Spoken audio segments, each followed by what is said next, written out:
Everyone, बच्चे आज हमारा ये जो टॉपिक है टेक्सचुअल क्वेश्चन एनसीईआरटी का एक्सरसाइज वर्क जो हम लोगों ने आधा देख लिया था। डे 19 का पार्ट 2 है फोटोसिंथेसिस के टेक्सचुअल क्वेश्चन का। ठीक है, ये क्वेश्चन हम लोगों ने डिस्कस कर लिए थे। अब इसमें हम लोग कुछ क्वेश्चन यहाँ से देखेंगे। देखो, जैसे 6 क्वेश्चन हमने देख लिया था, 7th क्वेश्चन देखा था हमने। ठीक है, इसमें ये वाला क्वेश्चन देख लेते हैं बच्चे। जैसे 6 देखा था हमने, 7th भी देखा था, 8th क्वेश्चन,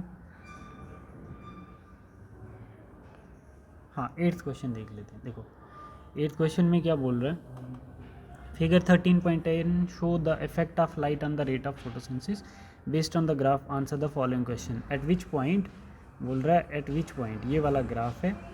ठीक है, इस ग्राफ में बोला है कि ए वाला पॉइंट जो है, देखो ए वाला, at which point A B or C in the curve is light limiting factor. ठीक है, लाइट लिमिटिंग फैक्टर ए जो है, ए वाले पार्ट में आप लोग देखेंगे ये ग्राफ जो रिप्रेजेंट करता है, generally light is not a limiting factor. Light जो है वो लिमिटिंग फैक्टर नहीं है। It become a limiting factor for plant growth in shade और अंडर ट्री कैनोपीज। ठीक है, in the given graph light is a limiting factor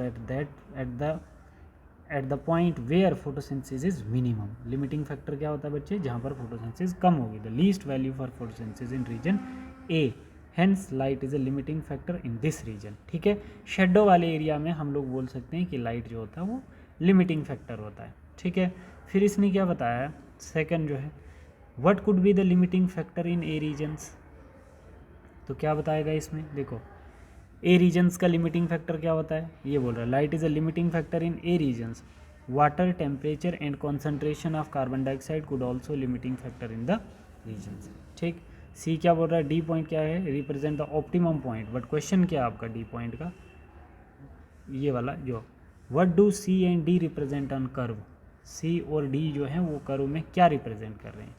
ठीक है, तो देख सकते हैं आप लोग, सी और डी जो है, point D represent the optimum point and give the intensity at which the maximum photosynthesis is recorded. D पे क्या होती है, मैक्सिमम फोटोसिंथेसिस रिकॉर्ड की जाती है। ठीक है, the rate of photosynthesis remain constant after this point even though the intensity of light. ठीक है बच्चे, ठीक है। अब हम लोग इसमें देखेंगे नेक्स्ट क्वेश्चन जो है हमारा बहुत इंपॉर्टेंट है, question number 9, give comparison between the following.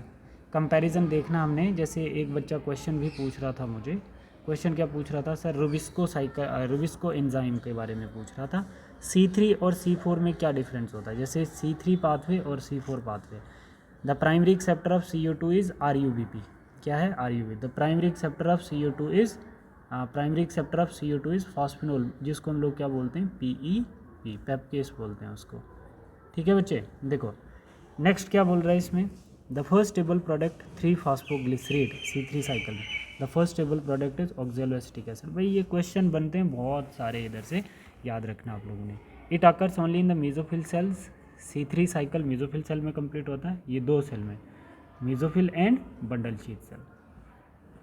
It is slower process of carbon fixation and photo respiratory losses are high. इसमें क्या होता है, कार्बन फिक्सेशन जो होती है वो स्लोअर प्रोसेस होता है और फोटो रेस्पिरेटरी लॉसेस ज़्यादा होते हैं C3 के केस में, क्योंकि इसमें फोटो रेस्पिरेशन C2 साइकिल चलता है। बट इसके केस में it is a faster process of carbon fixation and photo respiratory losses are very low, क्योंकि ये क्या होता है, इसमें क्रेन्ज एनाटॉमी प्रेजेंट होती है जो बिल्कुल डिफरेंट कर देती है इसको C3 से। और कहने का मतलब है कि इसमें रेस्पिरेटरी लॉसेस कम होते हैं और ज़्यादा से ज़्यादा CO2 फिक्सेशन होती है विद रिस्पेक्ट टू C3। ठीक है, किसके केस में, C4 के केस में। अब आप लोग यहाँ पे देखेंगे, जैसे ये वाला देखो, इसमें क्या है, cyclic and non cyclic photophospho. Cyclic photophosphorylation सिर्फ फोटो सिस्टम 1 में होती है और नॉन साइक्लिक में फोटो सिस्टम 2 ही इन्वॉल्व होते हैं, 1 और 2।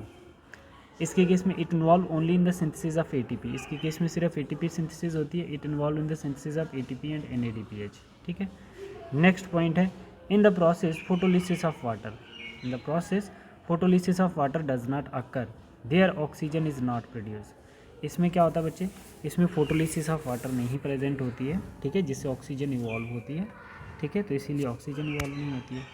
इन this process photolysis of water take place and oxygen is liberated. इसमें फोटोलिसिस होगी वाटर की और ऑक्सीजन लिबरेट करेगी। In this process electron move in the close circle. In this process electron do not move in the close circle. ठीक है, ये भी देखना आप लोगों ने। नेक्स्ट क्या बोल रहा है, anatomy of leaf in C3 and C4 plant. Anatomy of leaf in C3 and C4 plant. देखो C3 की क्या एनाटॉमी है और C4 की क्या। बंडल शीथ सेल एब्सेंट होते हैं इसमें C3 में, ठीक है, और बंडल शीथ सेल प्रेजेंट होते हैं C4 में। रिबिस्को प्रेजेंट होता है मेसोफिल सेल में, रिबिस्को प्रेजेंट होता है बंडल शीथ सेल में, दोनों में रिबिस्को प्रेजेंट होगा। The first stable compound produced 3 phosphoglycerate or 3 carbon compound. The first stable compound produced is oxaloacetic acid and 4 carbon compound. ठीक है, फोटो रिस्पिरेशन ऑकर होगी इसमें, जिसको हम C2 साइकिल बोलते हैं, और इसके केस में नहीं होगी क्योंकि इसमें रिस्पिरेटरी लॉसेस कम होते हैं। ठीक है बेटा, दूसरा हम लोग